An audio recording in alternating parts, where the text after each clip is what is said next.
Welcome back to Are You Smarter Than a Libertarian? I am Jeff, and today we're diving into a psychological concept that makes Thanksgiving awkward and Twitter and TikTok absolutely unbearable. And what makes it unbearable is collective guilt. Collective guilt is the idea that you can feel remorse for something your group did, even if you personally didn't do it. Slavery, colonialism, genocide, systemic discrimination. You weren't there. You didn't sign the paperwork. But because you identify with the group, you feel some emotional responsibility. Now, we'll dive into whether that is for everyone or just certain political spectrum people. Now, before anyone throws their phones or types angrily away at their keyboard, stay with me. This is not a rant, this is psychology.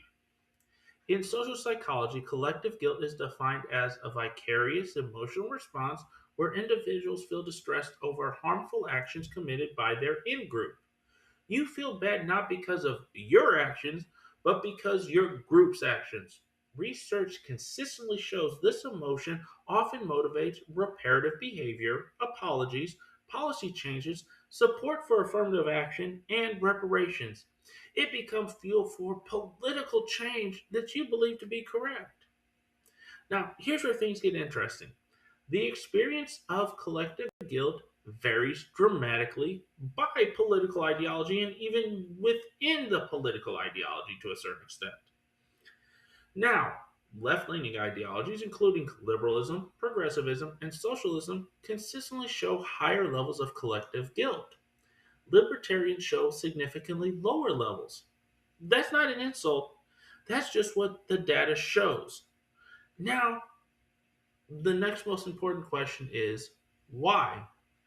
But before we answer the why, let's start with one of the most fundamental, most influential frameworks in political psychology, moral foundations theory, developed by Jonathan Haidt and his colleagues. According to this model, human morality rests on several core foundations: harm or care, fairness or reciprocity, in group or loyalty, authority or respect, purity or sanctity, liberty or oppression. Liberals heavily prioritize harm and fairness, particularly fairness as equality. If someone was harmed historically, that matters morally. If a system creates unequal outcomes, that triggers moral concern. When you weigh harm and equality highly, historical injustices feel morally relevant today. That makes collective guilt far more likely. Conservatives distribute their moral weight more evenly across all foundations. Loyalty, authority, social order matter more to them than liberals. That can dampen collective guilt because revisiting historical wrongs may threaten in group cohesion or institutional legitimacy. Now, here's where we as libertarians, it gets interesting for us. Research, particularly the large scale works by Lyer and colleagues, analyzing tens of thousands of participants on yourmorals.org. I highly suggest you go to that site. Found libertarians scored lower on harm and in group foundations than both liberals and conservatives. So don't call libertarians conservatives. They scored highest on liberty. They also scored highest on systemizing cognition and lowest on empathizing measures. So, in plain English, what this means: libertarians are more likely to analyze systems logically and less likely to emotionally internalize group based harm. That doesn't mean they don't care about injustice, it just means they filter it differently. We all filter reality through different lenses. If you believe morality is primarily about protecting individual liberty and preventing coercion, then blaming individuals for actions they didn't commit feels morally incoherent. Collective guilt looks a lot like a category error. It's not only morally incoherent, it's also intellectually very lazy. Now, here's your first challenge. Ask yourself right now, when you hear about historical injustice, do you instinctively feel emotional responsibility, or do you instinctively analyze agency and causation? That reaction tells you a lot about your moral wiring. Let's layer in individualism in this lasagna versus collectivism. Libertarians score extremely high on individualism in psychological scales. They reject group based obligations. Society to them is a collection of autonomous individuals. You are responsible for what you do, not what your ancestors did, not what someone who shares your skin tone did. Now, left leaning individuals, while also valuing personal freedom, are more comfortable thinking in group terms when it comes to justice, group think. Structural inequality, systemic power, historical legacy become central lenses. That group oriented perspective makes collective guilt more psychologically plausible. If you believe systems create long term inequality, then acknowledging group responsibility feels necessary for justice. If you believe, such as myself, only individuals act, then collective guilt feels like moral overreach and just kind of lazy. Now let's talk cognitive styles because this part matters. Libertarians such as myself consistently score highest on systemizing scales and lowest on empathizing scales. That does not mean that we lack empathy. It means on average, we process moral problems more analytically than emotionally. Now, left leaners on average score higher on empathy measures. They are more likely to emotionally identify with distant groups, abstract concepts, or abstract collectives and future generations. Research by Whites and colleagues show liberals tend to extend moral concerns more broadly, even to large abstract groups. Conservatives narrow moral concerns more towards close groups, family, community, nation. We, as libertarians, tend to show less broad empathetic extension overall and more emphasis on autonomy. So, if your moral circle is wide and emotionally activated, historical injustice can feel personally relevant. If your moral circle is structured around autonomy and non aggression, emotional inheritance of guilt can feel misplaced and oftentimes is misplaced.